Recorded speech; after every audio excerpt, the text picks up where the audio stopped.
Assalamualaikum warahmatullahi wabarakatuh. Alhamdulillah kita bisa berjumpa lagi di channel ini, Mukallaf Official. Salawat serta salam kita panjatkan kepada Nabi kita, Nabi Muhammad Sallallahu Alaihi Wasallam. Semoga kita mendapatkan syafaat dari beliau atas izin Allah.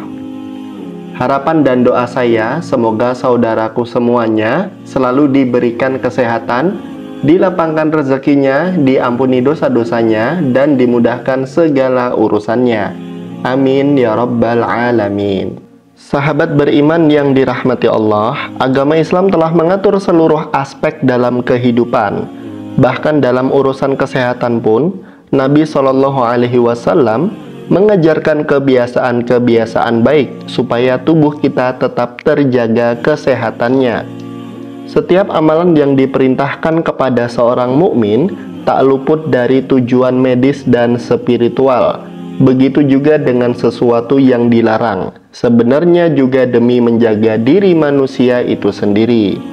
Jika dikaji dengan penelitian ilmiah dan medis, ini menunjukkan bahwa Allah Subhanahu wa Ta'ala menunjukkan bentuk kasih sayangnya kepada kita, agar kita sebagai manusia selalu menjaga diri dan tidak menyakiti tubuhnya sendiri.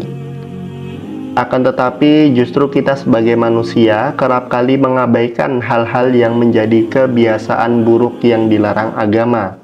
Padahal tidak hanya penyakit fisik, kebiasaan-kebiasaan ini juga akan menimbulkan munculnya penyakit hati. Sahabat beriman yang dirahmati Allah, apa saja kebiasaan yang sering kita lakukan, tapi malah membawa penyakit bagi kita sendiri? Mari kita bahas. Yang pertama adalah banyak bicara.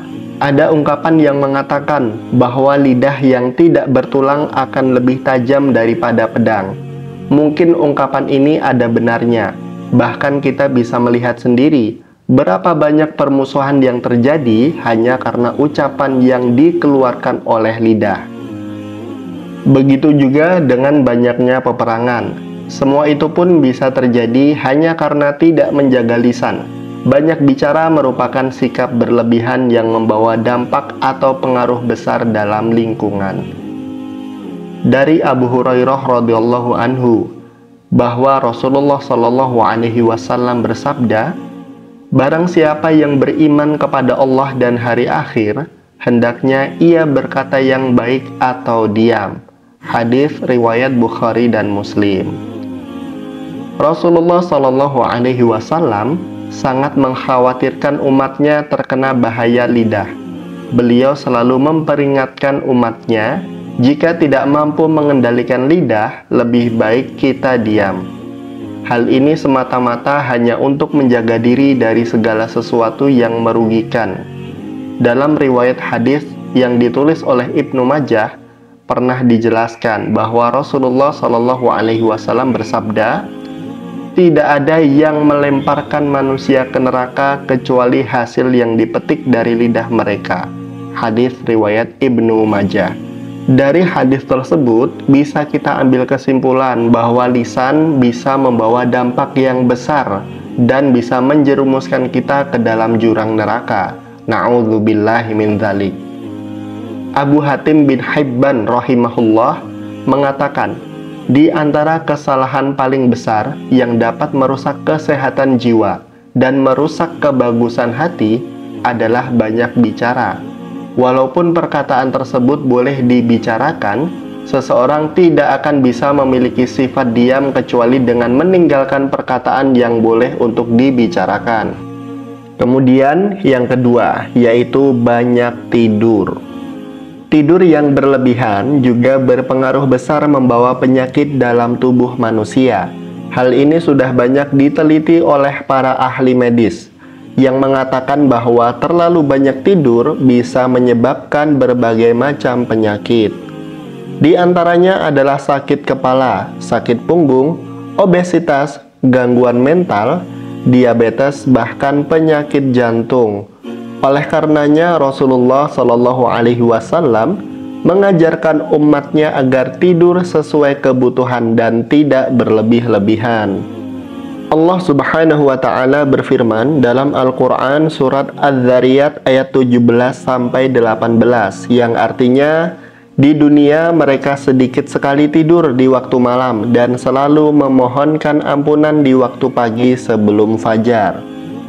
Ini artinya kita sangat dianjurkan untuk tidur yang cukup dan bangun malam untuk mengerjakan sholat tahajud, kemudian memohon ampunan atas kesalahan dan dosa-dosa kita, karena yang demikian itu bisa membuat tubuh menjadi lebih segar. Bahkan dalam penelitian ilmiah yang melibatkan lebih dari 1 juta orang, mendapat kesimpulan, terlalu banyak tidur justru bisa mempersingkat masa hidup. Hal ini disebabkan karena tubuh kurang aktif bergerak, sehingga bisa menghambat sirkulasi darah ke seluruh tubuh, dan membuat organ-organ tubuh bekerja lebih keras untuk memenuhi kebutuhan dari tubuh kita. Allah Subhanahu wa Ta'ala berfirman, "Orang-orang yang berselimut bangunlah untuk sembahyang di malam hari, kecuali sedikit daripadanya, yaitu seperduanya, atau kurangilah dari seperdua itu sedikit, atau lebih dari seperdua itu, dan bacalah Al-Quran itu dengan perlahan-lahan. Sesungguhnya kami akan menurunkan kepadamu perkataan yang berat. Sesungguhnya bangun di waktu malam adalah lebih tepat untuk khusyuk, dan bacaan di waktu itu lebih berkesan. Sesungguhnya kamu pada siang hari mempunyai urusan yang panjang." Terjemahan Al-Quran Surat Muzammil ayat 1-7. Sepenggal dari ayat tersebut seolah-olah ingin mengatakan kepada kita, kurangilah tidur untuk mengerjakan sholat, karena dengan bangun malam kemudian mengerjakan sholat, membaca ayat suci Al-Quran yang berarti ada aktivitas dari tubuh, sehingga tubuh menjadi lebih segar, dan itu baik bagi kesehatan kita. Mungkin bagi saudaraku yang sudah terbiasa bangun malam untuk mengerjakan sholat tahajud atau sholat sunnah lainnya, akan merasakan tubuh kita menjadi lebih segar dan lebih bersemangat dalam aktivitas. Dan umat muslim sudah banyak yang membuktikan dengan hal ini.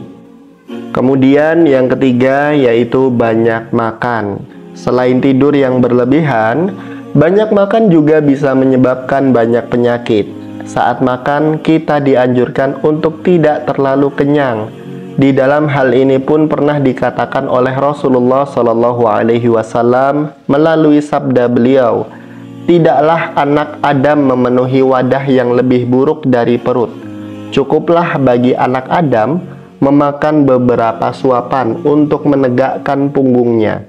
Namun jika ia harus melebihkannya, hendaknya sepertiga perutnya diisi untuk makanan, sepertiga untuk minuman, dan sepertiga lagi untuk bernafas." Imam Asy-Syafi'i rahimahullah menjelaskan bahaya kekenyangan karena penuhnya perut dengan makanan. Beliau mengatakan, kekenyangan membuat badan menjadi berat, hati menjadi keras, menghilangkan kecerdasan, membuat sering tidur, dan lemah untuk beribadah. Kemudian dipertegas oleh Allah Subhanahu wa Ta'ala dalam firman-Nya yang tertuang dalam Al-Quran Surat Al-A'raf ayat 31. "Makan dan minumlah dan janganlah berlebih-lebihan."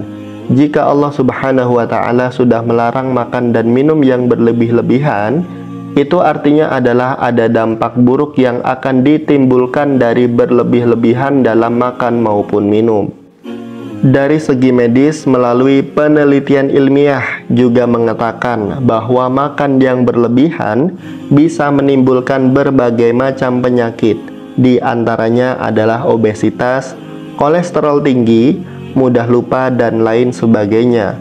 Oleh sebab itu, mari kita semuanya sama-sama mulai untuk menjaga kesehatan yang Allah titipkan kepada kita.